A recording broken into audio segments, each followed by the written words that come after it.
Welcome to another day in the Matrix, waters above crypto. So it seems that we manifested that dip yesterday. That's what happens when you overdose on red pills, just like this guy. We have officially completed our automatic rally phase using Wyckoff method, and that generous dip we saw yesterday was called a supply test. Simply put, the whales pushed down the prices rapidly to test the hands of the market, and the bulls said, "Nice try." So this is why you saw the price get quickly bought back up. It was just a supply test, and although we can definitely have another dip, what happened yesterday shows strength of where we are in this bull run. So if you're new here, we do cryptocurrency technical analysis and combine it with the esoteric science of Gematria Numerology and Astrology to understand these markets. If you haven't already subscribed and you like what we're doing here, feel free to subscribe. Give this video a like and share this channel with other conscious people to help grow this community. And for those of you who want to learn how to do technical analysis and combine it with Gematria, you can join my mastermind course. There's a promo code in the pinned comment with instructions to get lifetime access to the course with a discount. My email is in the description box to get in contact with me for access to the course. Yesterday I had tons of people emailing me, thanking me for preparing them for this flash crash that we saw. Again, I've been saying that that exuberant move up in the market that we've been getting for the last week was just simply an automatic rally phase where typically we get rejected and then we pull back a couple of times, sometimes only one time, but we pull back and that's a nice time to accumulate. So everyone who was in my Patreon, you got, last minute update from me letting you know what was going on. And also for the Patreon supporters, yesterday I uploaded this week's Red Pill episode number 6, my weekly technical analysis podcast, where I went over the charts of Ethereum, Digibyte, Algorand, Stellar Lumens, Theta, a couple others. And if you'd like to watch this week's Red Pill episode, you can get access to that by going over to my Patreon and joining the Mastermind community membership.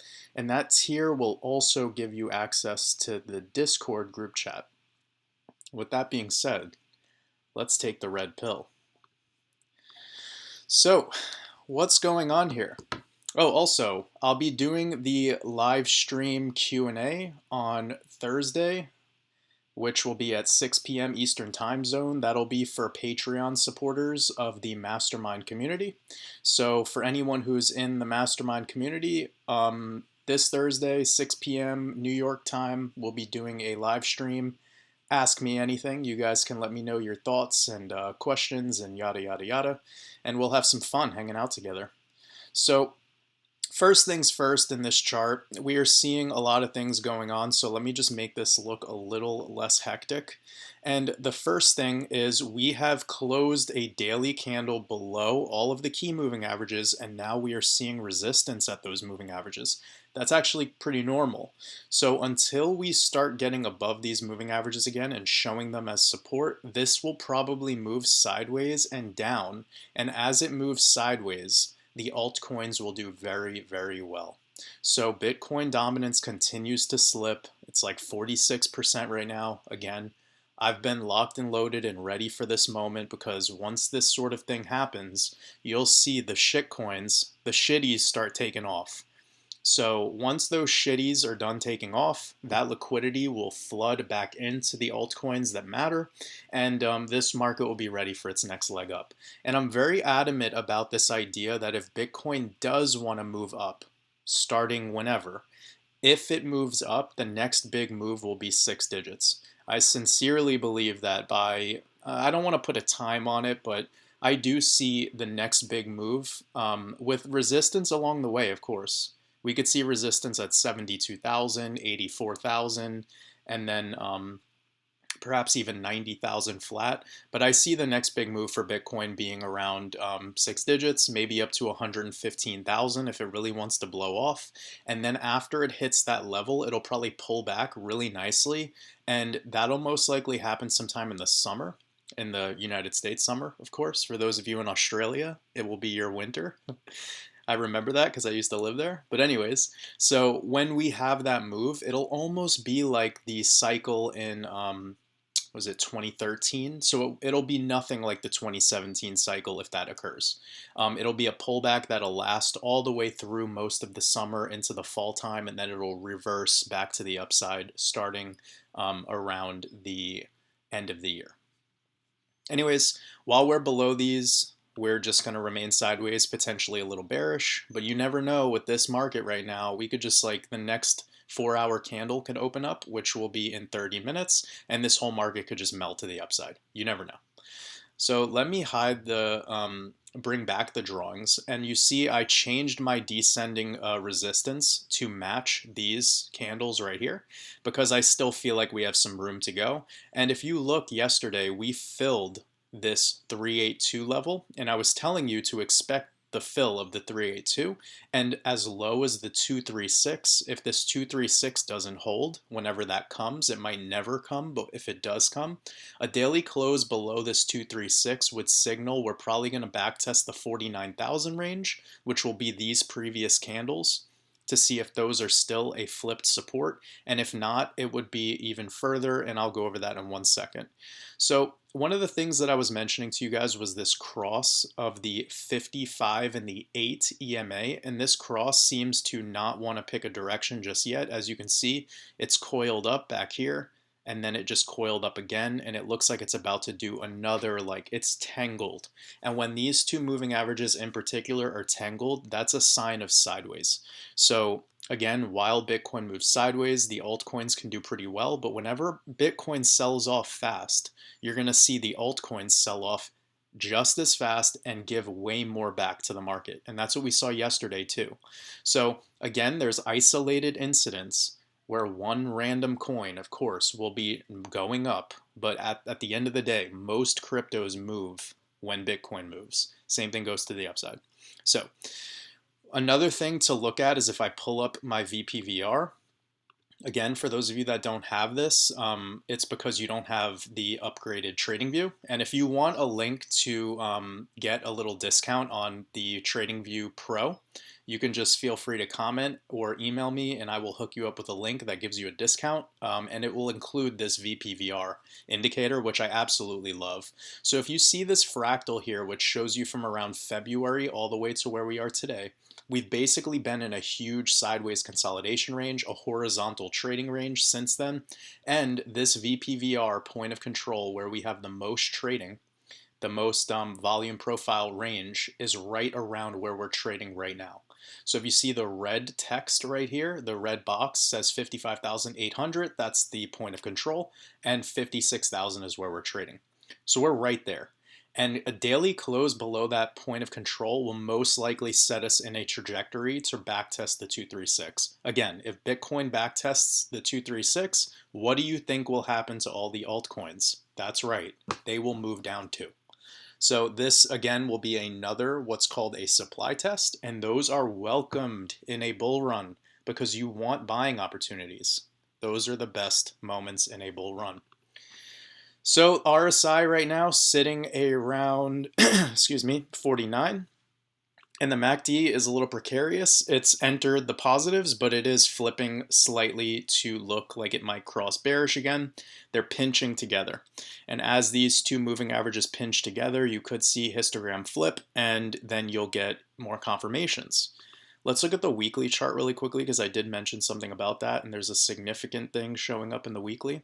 So I'm going to hide the drawings, I'm going to hide this, and I'm just going to pull up my 21 and 13 moving averages. And you can see the 21 right now is sitting at $47,000. So it's a full 5,000 above the 42,000 high that we saw where we were anticipating a backtest of in the event of a flash crash. But right now this 21 EMA has still not been backtested, and that's in the cards. So in the event that the stock market, for instance, starts to continue to the downside and it wants to have a full-blown like 15-20% correction on the Dow Jones, you can see a backtest of this 21 EMA if the market makers want to push us in that direction. And you know what? That would be the most beautiful buying opportunity we can get in this whole bull run besides January. So with that being said, I would welcome this. It would be a little unorthodox to have it happen right now, but again, anything could happen in a financial collapse. Like, we're literally in the worst economic situation of all time, and anyone in the crypto market is like a brand new millionaire. You know, when you look at how this whole run is going to operate, like this whole cycle is going to create it's already created more millionaires just in the first quarter of this year than probably 20 years in the stock market traditionally. So this is the greatest wealth transfer of all time, and it's happening during economic collapse where the GDP is like rock bottom levels, lower than the Great Depression. You know, most Americans are living under massive amounts of debt. I just read a statistic last week mentioning that 34% of US households are currently living on government support. So that means we're essentially living a socialist takeover. Like, it's already happening live in front of our eyes. And while this is all going on, you could buy Shiba Inu coin and in 3 days fucking make $100,000. You know, it's the most silly market of all time, but who cares, because you're making money and that's all that really matters. Again, I'll say this for the 10th, maybe 30th time. Fundamentals don't matter. They don't, because shit coins are making people billionaires, okay? So fundamentals don't matter. You can make money with no fundamentals. You can make money with no real use case at all. All it needs is liquidity being injected into it by the most sophisticated people. And then the retail, just the most unsophisticated people, are the ones who are left with the bag. That's how it works, right? So anyways, let's move on. We're going to move to XRP. Again, XRP kind of doing the things that we've been hoping for. Let's start with this weekly chart actually and bring up the 8 EMA and show you a couple things. So look at this. Look at that. Beautiful back test of the 8 EMA on the weekly. Again, something to always look out for. Why? Because look at how XRP loves to ride this 8 on the weekly. It's nice that we actually got a back test of it because we haven't touched it for the past, how many, almost, over a month. So that's really nice to get a back test of that. But you see what happened back here, right? Where this structure went up and then it came and back tested it, and then the following week it had a big dump. So hopefully that doesn't happen to us. That would go against a lot of the analysis that we've been using. But again, anything's possible in the matrix. One other thing to mention is something that I was telling you guys about maybe 2 or 3 weeks ago. Oh, actually, it was right when the monthly candle opened. I was telling you guys about this, which is the Bollinger Bands on the monthly chart. If you guys remember, I was telling you, if you open and have a gap between the top side Bollinger Band and the where you're currently trading, like 95% of the time, you come and back test the top side Bollinger Band. What happened? Literally textbook. We came back and back tested that indicator. Sorry.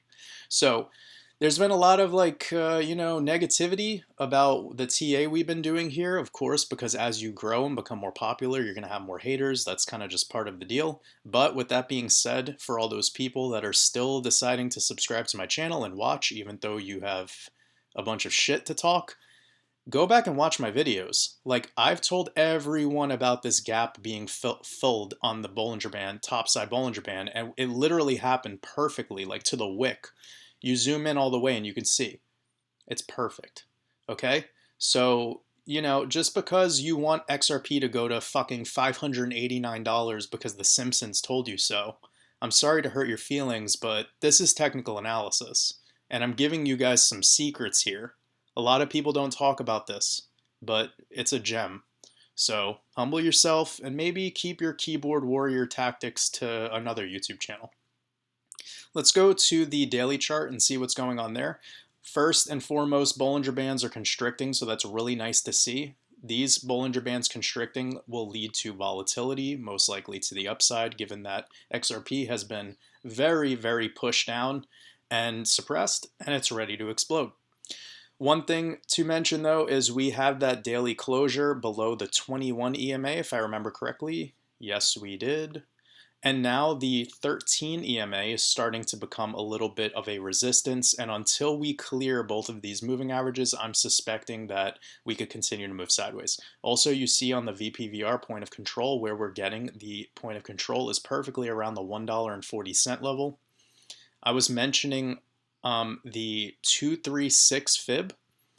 And if you see where the 236 fib is, we wicked down within 6% of that target. So that was a really good call because we got super close to that target, but we still could fill that 236. So I wouldn't get like overly bullish until we backtest that level. Again, it's not necessary to backtest the level. It's just something nice to see from a technical perspective. Backtesting these levels is crucial.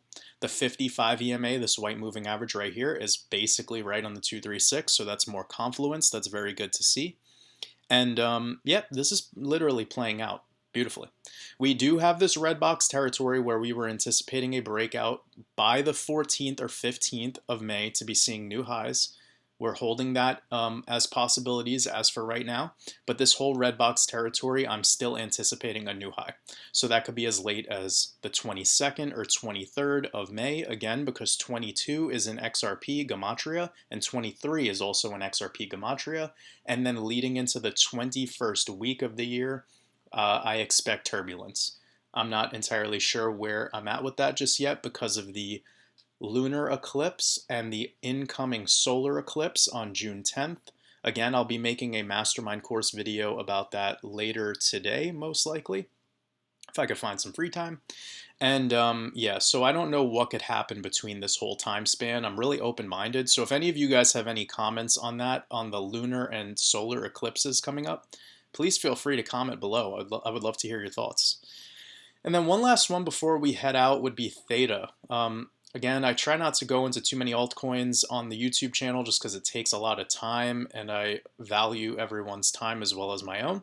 But one thing I will say is this Theta move has been textbook. If I hide all my moving averages because those don't really matter, you can see that we had a push up to the golden pocket, got rejected on 1, 2, 3 daily candles, just got wicks. And then once we saw yesterday's pullback, it came right down perfectly to the 236. I actually had a bunch of limit orders around $9.60. They all got filled. So that ended up being a pretty epic trade. Really happy about that. But with that being said, again, this is just technical analysis in crypto, especially on the altcoins. I always look for this 236 and I look for failures of this golden pocket. And I love to see this structure using Wyckoff, and Wyckoff being right here where you have this phase where you have a buying climax, which leads to a selling climax and then an automatic reaction or automatic rally. So right here, you have a buying climax, selling climax, automatic rally, which is denoted by a failure rejection of the golden pocket in the Fibonacci retracement, and then you pull back for what's called a supply test right there. And then this could actually be the supply test in phase B, and then you could have these LPSs before you have an SOS. And of course, an SOS is denoted by a break above the AR, which was the previous resistance, which I would just call the 702 fib around, let's just say 14 bucks. So until Theta can close a daily above 14 bucks, it hasn't had its SOS phase yet.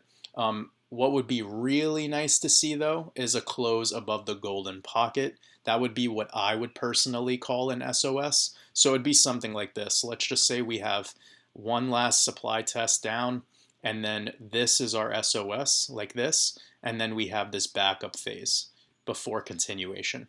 This would be called backup, and that would be right here. That's a little bit of extra TA for you guys. Hope you find that valuable. So anyways, if you're looking to view yesterday's Red Pill episode, my technical analysis podcast, you can watch that by becoming a Patreon supporter of the Mastermind community. And by becoming a Patreon supporter, you will qualify for a discount on my Mastermind course for those of you looking to learn how to do technical analysis and combine it with Gematria.